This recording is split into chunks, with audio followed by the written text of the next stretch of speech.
Hi everybody, this is Josh from Pomeroy Creative. In this video I'm going to take you step by step through my drawing process that I use working in Google Drawings to create the vector portraits that you may have seen. I have a few videos on YouTube, sort of speed drawings that I've put together of my sort of just showing on screen how I put these vector portraits together. But I'm going to slow down and take you step by step through this process. So I am already here in Google Drawings. I've created a new document. This is just some word art I put on the screen so we could see what we're doing. And I've just given my document a name. And then I've gone over here to the File menu, drop that down, and down to Page Setup, I've made my document 10 by 10 inches. I like to work with a square aspect ratio, and so my final image will be square. This is great for Instagram or social media in general, and I just happen to like the square aspect ratio for these types of portraits. Works really well for people who want to use these vector images as their profile pictures as well. So that's what we're going to start with. Now I need to get an image in here, and you may have seen I work with a lot of photos.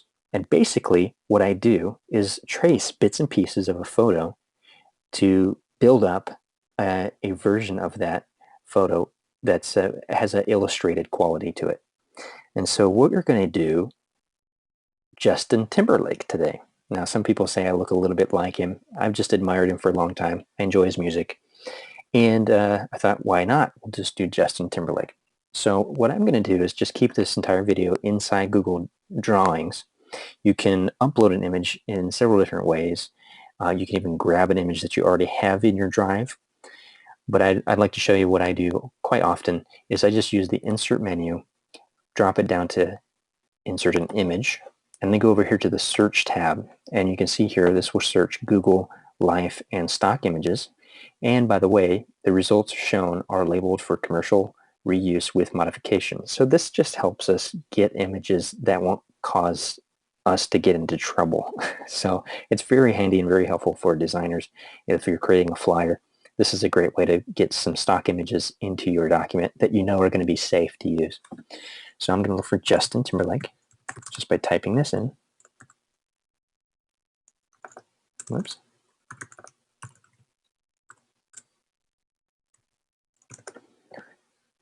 And I think it's this one right here that I want to use. He's got a nice smile. This one with the bow tie. Let's try that.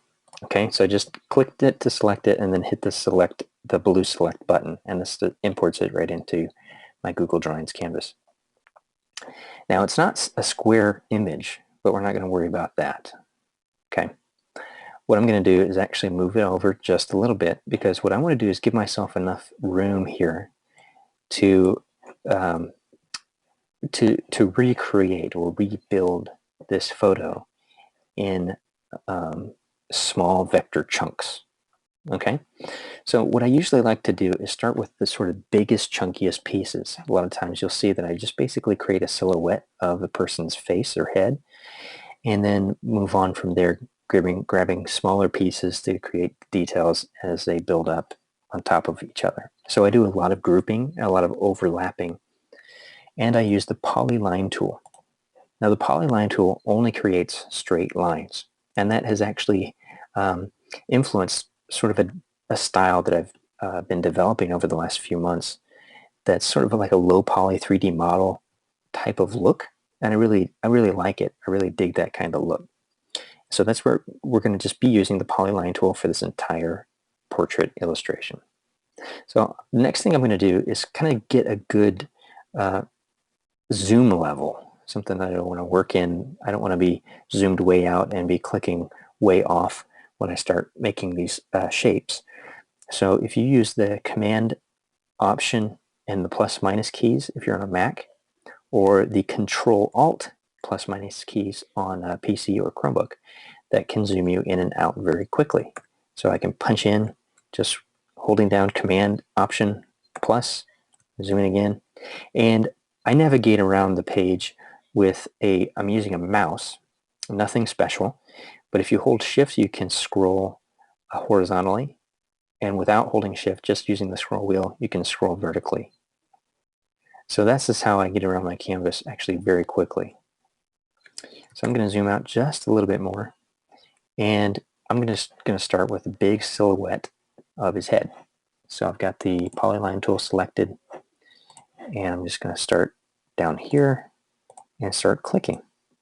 And what's happening here is I am creating small nodes, which I'll show you in a little bit more detail in just a minute. But you see a blue line that indicates where the edge of the shape is being created. And I'm actually just going to cut through his hair here because I want that to be a different color. And I'm just going to imagine kind of where the edge of his head actually is. But then I want to make sure I get the ear here accurately. His neck all the way down. I'm just clicking and then moving the mouse and then clicking to create a new plot. Okay, and then when I get to the very end, it'll sort of snap back to the starting position, and that will close my shape. Okay, so obviously this is not the color we want, and this is usually a little bit confusing, I think, for people, is how do I create an image when I keep creating shapes that block the image? Now I can't see what I'm doing, and that's why I moved the photo over a little bit.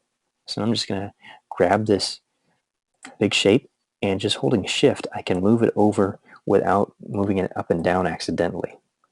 So if you click and start dragging and then hold down the shift key, you'll see it constrains my movements to just horizontal. This will also work for up and down. If I start moving it up and then hold shift, it snaps it to just moving it perfectly up and down. And this is going to help me line everything up. Okay, so I'll start right about there. And what I do usually is just take off the stroke or the outline by just clicking this little pencil and clicking transparent. And then I just like to stick with the sort of pre-built colors, this color palette that's already in here, unless I need to create a custom color. So I usually start with this light orange, sort of as a base for my skin tone, depending on the color of this person's skin. But for sort of Caucasian, I start with that color. Now we are, again, like I said, we're going for an illustrated, some may call it cartoony, vector portrait. So this isn't going to be like photorealistic, and there are going to be some details that I simplify, and there are going to be some details that I over-exaggerate. Okay, now that we have this big piece out of the way of his face, the next big piece is his hair. That's the next piece I'm going to do.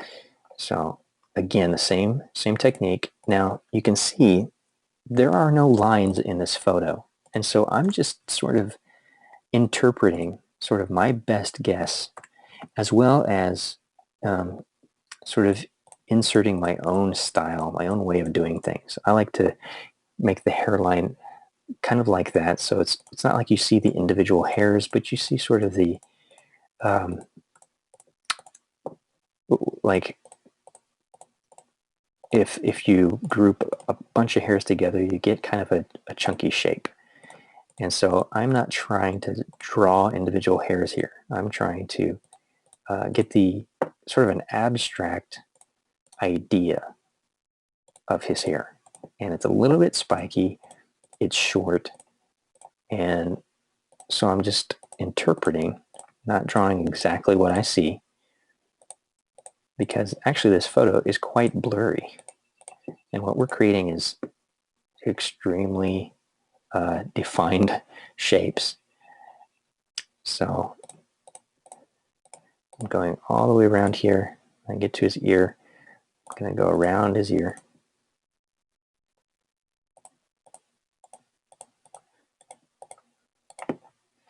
And I could continue on and do his beard, but I also like to work in small chunks of shapes. So I'm just going to go down to a brown. This kind of makes him look like a redhead right now, and this may change color later on. But basically what I want to accomplish is just getting the shapes right. And so as you see here, I just zoomed in, again using Command Option and the plus minus keys, and then just dragged it over to where I wanted it to be. Okay, I want to do his eyebrows too. Again, I'm just interpreting, not drawing exactly what I see because we're drawing shapes here. And this happens quite a bit where it just basically resets to the default shape attributes, which is sort of this light blue with a black stroke. So you'll find that that happens a lot. It doesn't really bother me. I can actually just continue creating shapes and then make them whatever color I want later on. I'm just going to select both of the eyebrow shapes now, take off the stroke by clicking the pencil tool again, putting it on transparent, and then selecting the same color of brown. And then with them both selected, I can just drag them over. Again, as I start to drag, I'm going to hold shift and then drag until I get them right in the place that I want. And this basically I just eyeball. I line up to make sure I get it right, kind of where I want it. Okay, so you see it's already sort of taking shape. We're not done yet though. All right, now if I select a shape that has a color fill that I want to use, the next shape that I create with the Polyline tool will have those attributes too. So I'm going to go back down here to sort of draw in his stubble. Again, interpreting, stylizing as I go.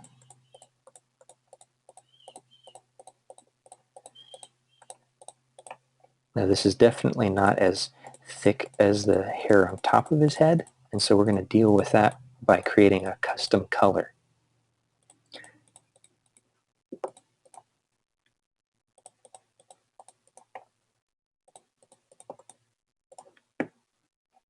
But first I just want to get the shape.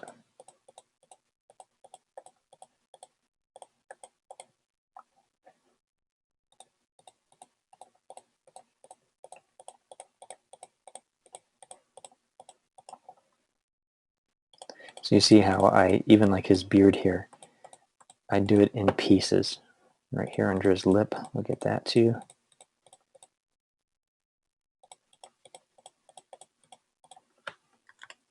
Okay. Now, I want to select all of these pieces and group them together. So what I'm going to do is actually drag off of the image here. So drag from the image all the way over. Now I've got everything selected, and if I hold shift and click the photo, I can deselect it. So now I just have the shape selected. And I'll hit Command G or Control G on a PC or Chromebook to group those images for his beard into one group. Makes it a lot easier to deal with, especially once we get lots of pieces in here. Okay, and then I just moved it over using the same techniques that I've used before. Okay, now with that selected, I'm going to go to my fill color, go to custom, and I'm just going to take down the transparency or the opacity.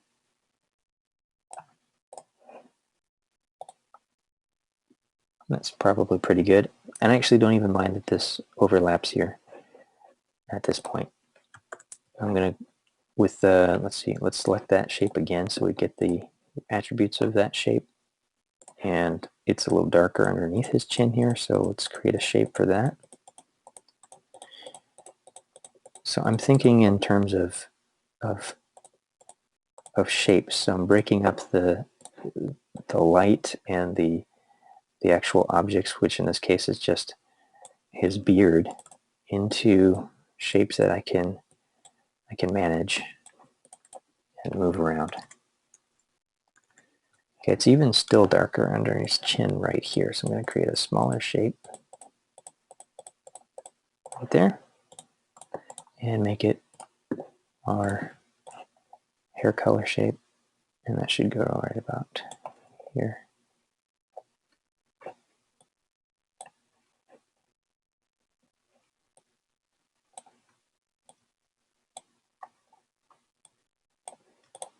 Okay, now we're getting somewhere. Okay, now, so the features of his face. This is always different from one portrait to another, but he's got these nice dimples right here, and I want to draw those. The way that he's smiling kind of shows his round cheeks here. And so again, I'm just going to try to visualize shapes rather than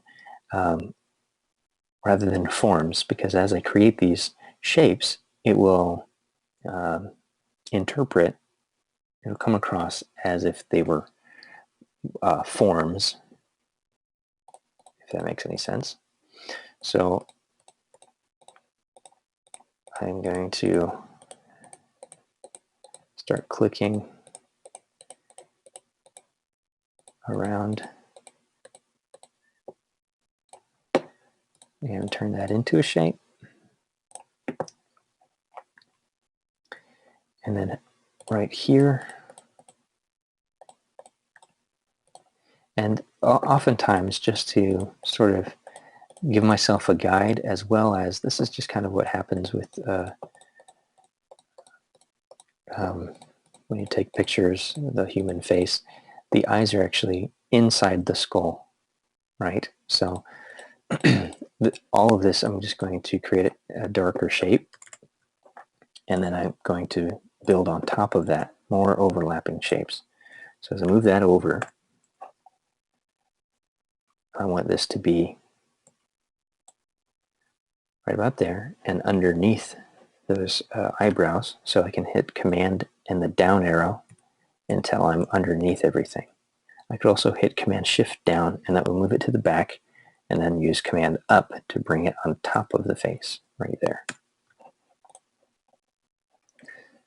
So you see it's starting to take some shape here. I've got some more to go, and I want to make sure that I match this side of his face, getting it right around his cheek here.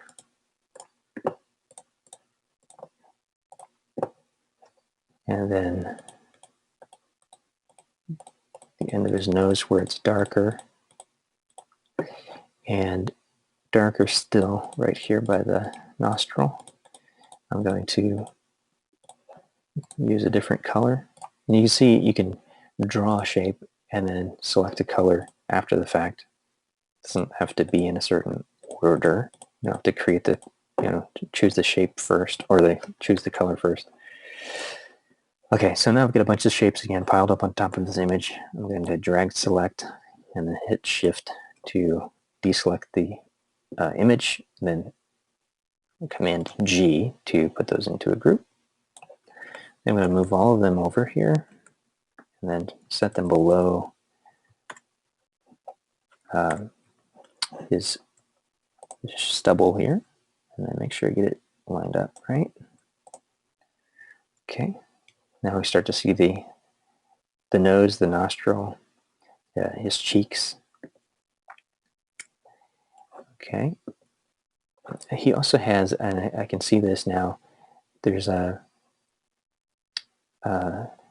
almost a shape that I can make out here on this side of his face, because the light is coming from this side. As you can see, it's bouncing off his forehead right there. So I'm going to actually put this whole side of his face in the shadow just by creating one big shape here. Okay, and then making that, actually let's go ahead and go with our semi-transparent color we already have. That should be right about there. And again, I'm just going to send it to the back and then move it up until it's just on top of the skin. Now, I actually don't like the color there, so I'm going to make it this color and choose a little bit more transparency here. About there. All right. So you see how we can make it a little bit more subtle.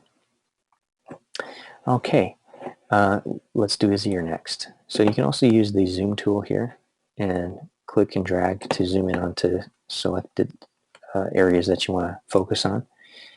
And now I'm just going to do the same thing with his ears here. And again, I'm just sort of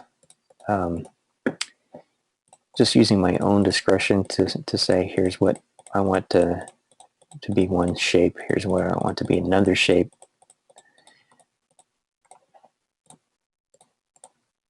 And okay, so you see, here's another little trick. I've just created a color fill for the shape that I want here. I want this one to be the same. If I hit this little paint roller tool and then click the next shape, it will copy the attributes of one shape to another, just like that.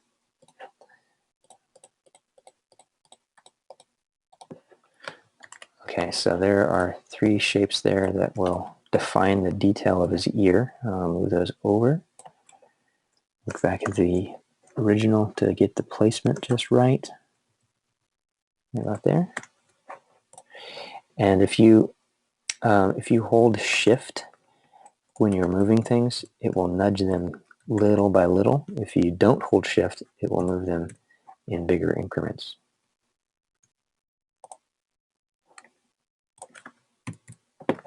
Right there, okay. Okay, next, let's put in some highlights here. Again, I'm going to zoom in. And I see a big highlight right here on the side of his forehead. So let's make that.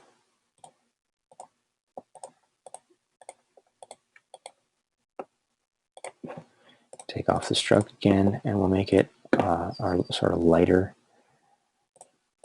skin color. Just going to follow it around this nice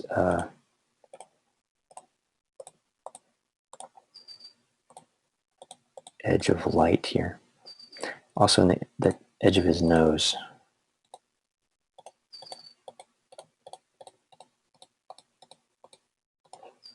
And there's a little light spot even there. There's light that's hitting this cheek. I'm going to actually make a big shape here for his cheek. Light here hitting this cheek. And light here in the middle, kind of bouncing off of his forehead. And the spot right here as well. I also like to put a little bit of light right in the corner of the eyes. This really helps emphasize the detail of the eye. And let's see, maybe here. Actually, right here, this edge of his lip, that will help define his mouth. And right here underneath the shadow of his nose. Okay. Now on this side of his face, I can make these a little bit more subtle, again, by just taking down the opacity of that color. And when I get one that I like, I can reuse it using the paint roller tool.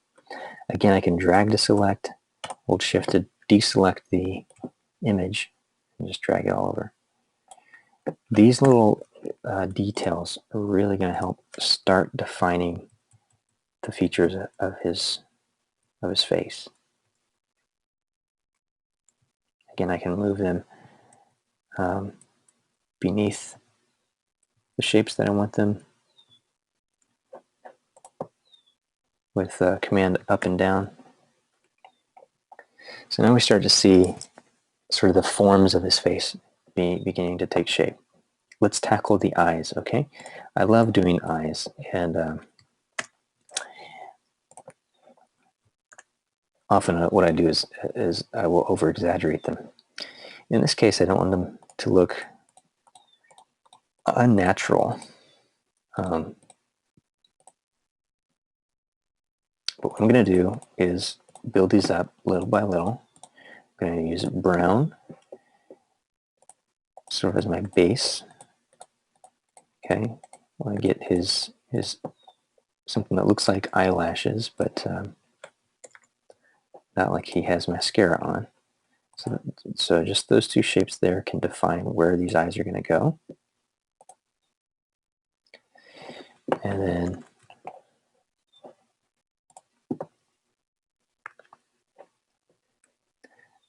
the whites of his eyes I'm going to make next.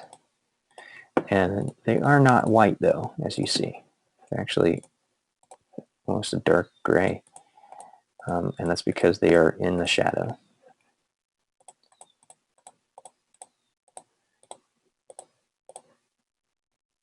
And just a sliver of his eye is showing here. Looks a little unnatural right now, but you'll get the idea. And move those over. Zoom in to line them up.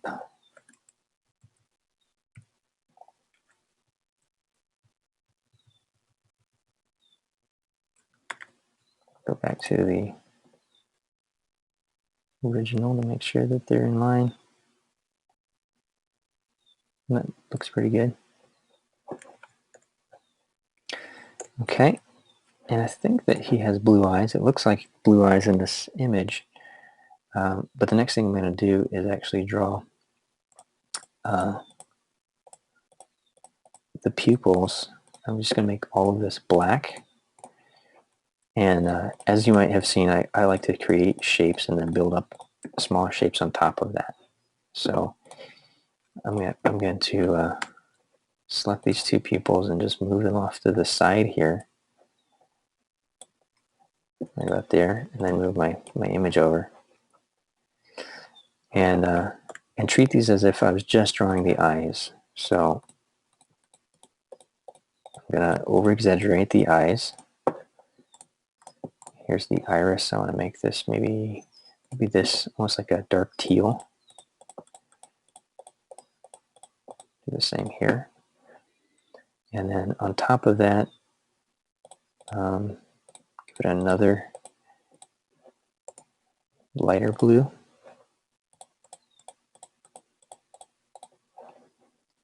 And then get this shine in his eyes.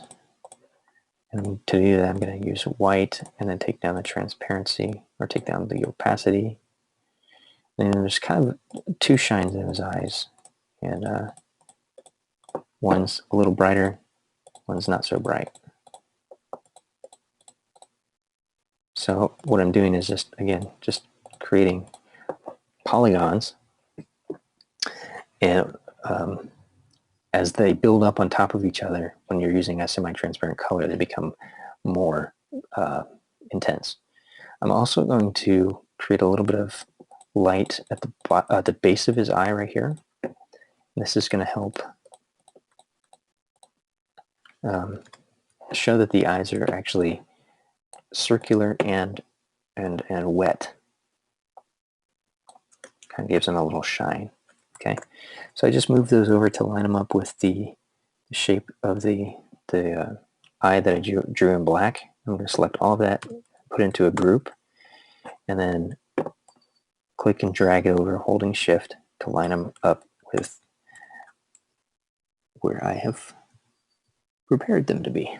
So right about there.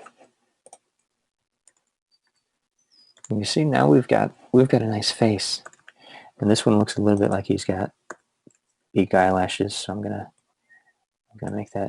take that down just a little bit, make it a little bit more subtle. And this is what I was talking about. These are the nodes, and I can drag these around however I like to sort of push and pull, almost like clay, and make my shapes. All right, now we've got the eyes. Let's do the lips. And same way again, I'm going to create the big outline first. And they're going to look a little bit girly at first, but you'll see it when you see it in context, it'll all make sense. So I'm just using sort of a muted pink for his lips, and then going back in and drawing, again, just by clicking sort of the darker areas of his lips that will help separate these top and bottom lip. And then I'm going to just drag it over to on top of the shape of the lip that I have going on there. There's also a little bit of light hitting the little ridge right here. And I'm going to bring that over, line it up, and a little bit of light right here.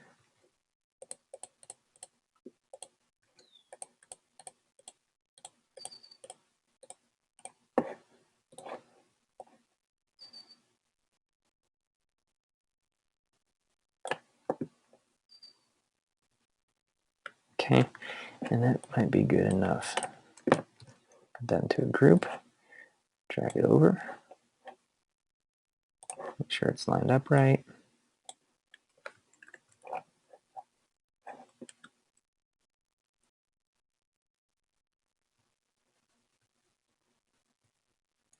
Okay.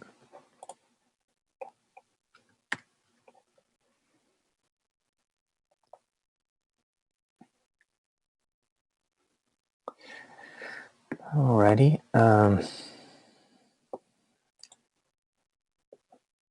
Next is, let's do his jacket.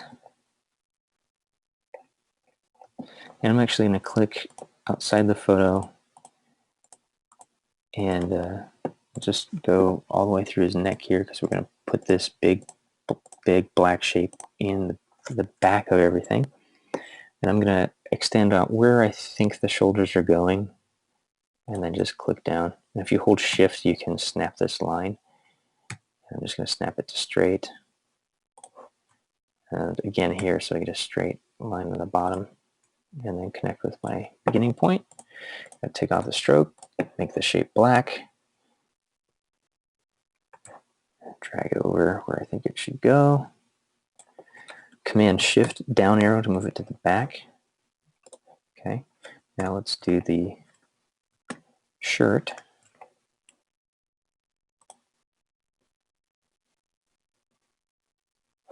Which I also will do.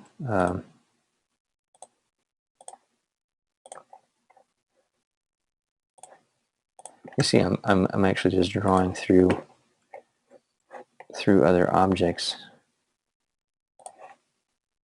rather than trying to draw like around the bow tie, because I want the bow tie to be on top of the shirt anyway, so it's going to be a separate object. Okay, so I'm going to make that actually start with a gray, and make sure that's below the shape of his neck, but on top of the jacket. I can double click the shape to get my nodes and pull them around like that. And let's make that a little bit lighter gray. We want to keep it gray because we're going to do lighter colors on top. And again, I'm going to do this before the bow tie, so that'll be a lot easier to place the bow tie on top.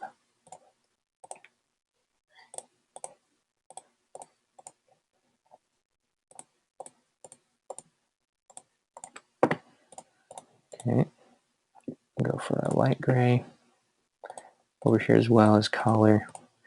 Again, rather than drawing lines and filling them in with color, which is often the sort of process for doing a painting or a sketch, I'm making shapes that overlap shapes until they form something that's recognizable. And in this case, I'm drawing sort of the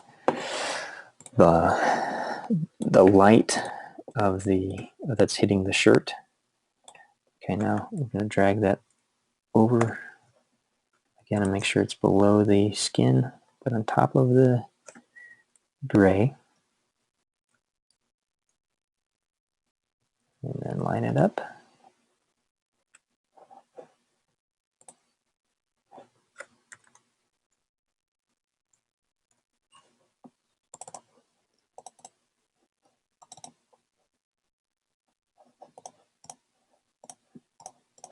You can also hold Shift to select multiple objects.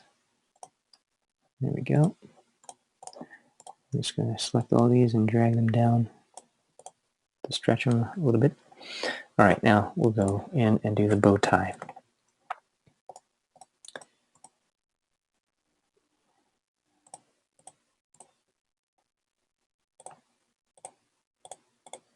And as you see me go, you can kind of see how I'm picking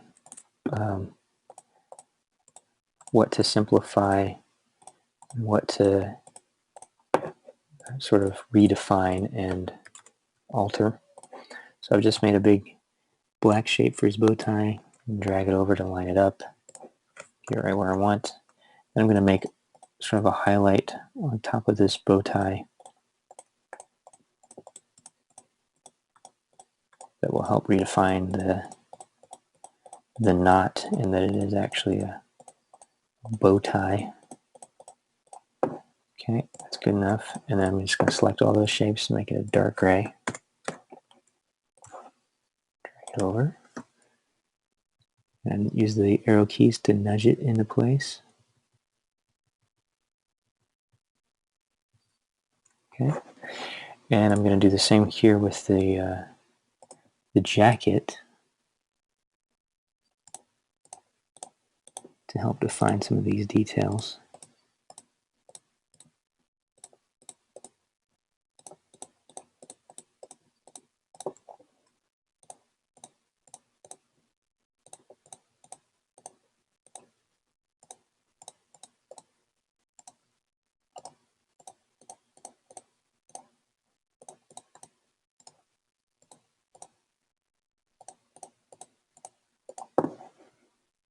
Okay. Again, I'm just going to select, drag select, deselect the photo, group those together, take off the stroke, and use the dark gray. Holding shift, I'm going to drag them over, get them right into place here. And I'm going to make sure they are below everything except for the black shape of jacket. And I can always go back in, double click to readjust these nodes.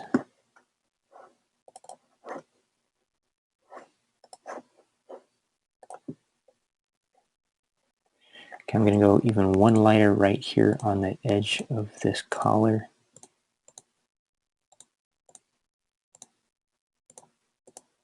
To help emphasize the fact that it is folded over and on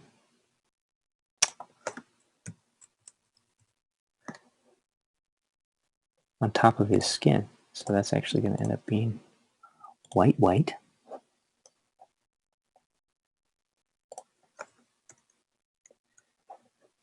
And we need to define the bottom of his ear, the base of his ear. So I'm going to grab this shape here for that color and go in and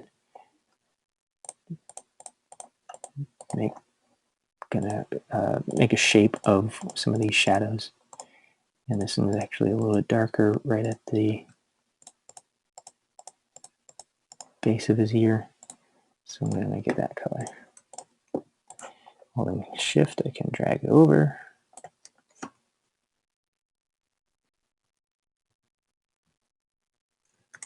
Okay, get it right where we want it.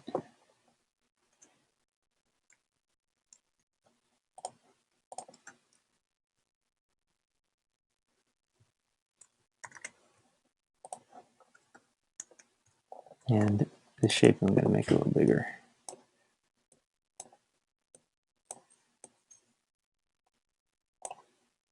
So it kind of blends in with that jawline.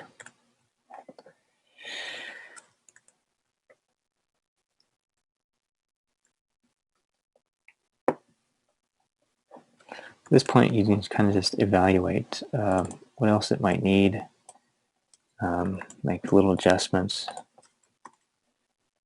zoom in and out. And there's a little highlight above his eyelid that I'm seeing would kind of help even define the eyes a little bit more. So I'm going to draw that.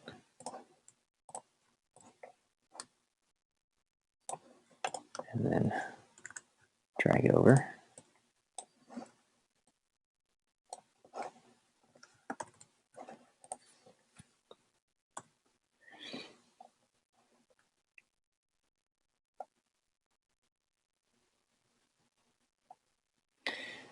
His hair as well, it's definitely not that brown, but I'm going to go ahead and stick with that color, but draw in some more details so I can kind of see some shapes that help give illusion of texture here.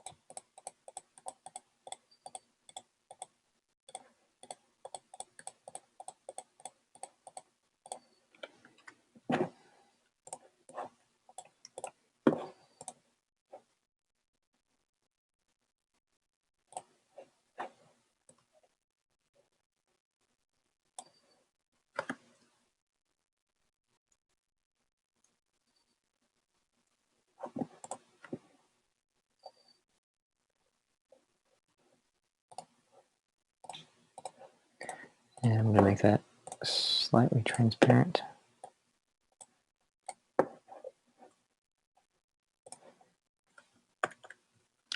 And I'm also going to do some right around here, his temple.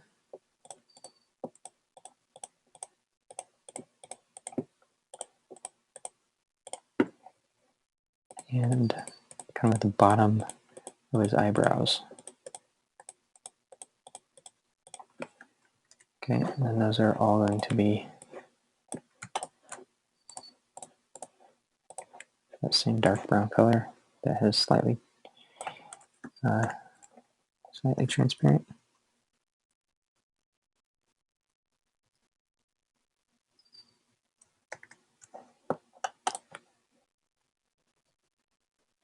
And there we have it. Now I'll just move on over the photo. I'm going to select all of the shapes that I've created. And we're going to hit Command G to put it all into one group. That way I don't accidentally move something out of place. Now I can resize this, make sure that it sort of exceeds the boundaries of the canvas just slightly. And I can reposition it to make sure that he's totally in the frame. I can right click anywhere and just select a background color. And I go with something like that. Well, now often what I do as well is I'll go in and insert an image, go to the search and do like watercolor texture or sort of a bokeh effect. I might go with that. I'm not sure how to spell it. Okay, that got us what I'm looking for. This is sort of the way that lights will create the sort of spherical image, blurred out. That's kind of what I'm looking for. Just for some background texture. And go with this one. You can change its color and everything. And so I want this to be the full height and width of my background. So I'm going to just make it as big as I need it to be. And then I can double click to bring in the cropping options and crop it down to a square. Then Command Shift and the down arrow will move it to the back. So I like the texture of it, but I don't want that color. So I can hit the image options, open that up, and I can actually recolor it here. And then I can also play with the transparency. Take this transparency down. I'll start to see the background color that I picked. I can also boost the contrast here or take down the brightness. I might do some of all of that. And these are non-destructive effects.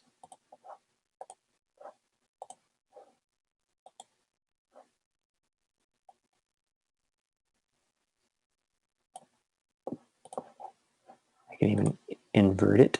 That looks kind of interesting.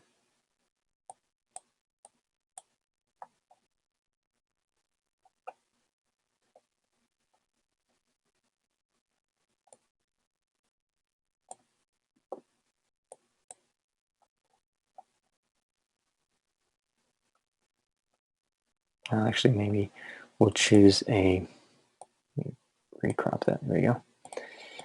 We choose a brighter color now for the background, lighten it up. That looks really nice, I like that blue.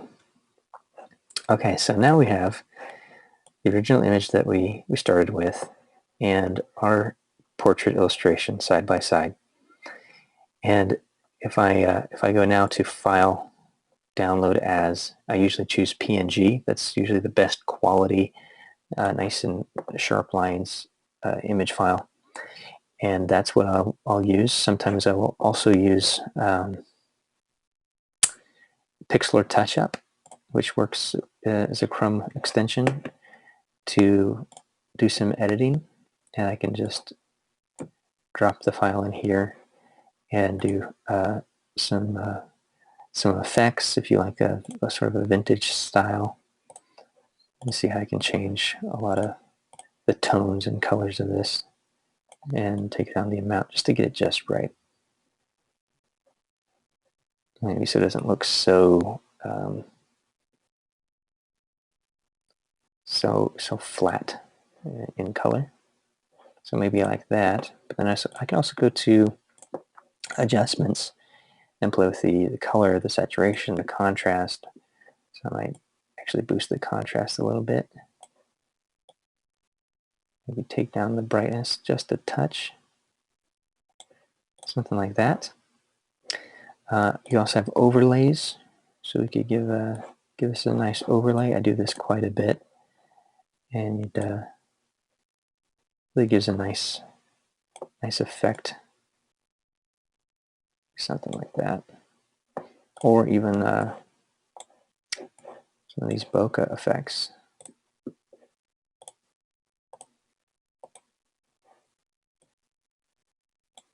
See how that affects the image.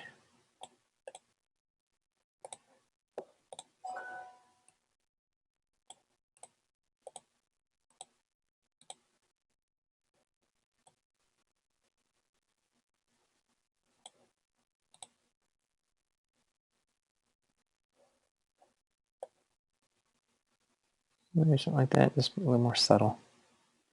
Right about there. Okay, and I'll just save this.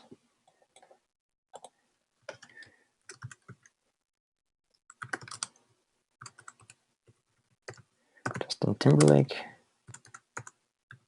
filter 1. Save it to my computer, or you could save it to Google Drive. And you could continue playing with filters and have several different versions and variations of your vector portrait if you want. And then you always have it here in your Google Drive as you originally created it. So I hope that helps you. I know this is a little bit longer video, but I did want to take you slow and simple, step by step, through how I create these vector portraits. I've been able to create these now in about 40 minutes, sometimes less, sometimes a little more, depending on how much detail I want to introduce to the portrait itself, and how complex maybe the details of what the character is wearing or the subject is wearing, etc. So I hope that you can see how you can make vector portraits using Google Drawings. Thank you for watching, and I'll see you guys in the next video.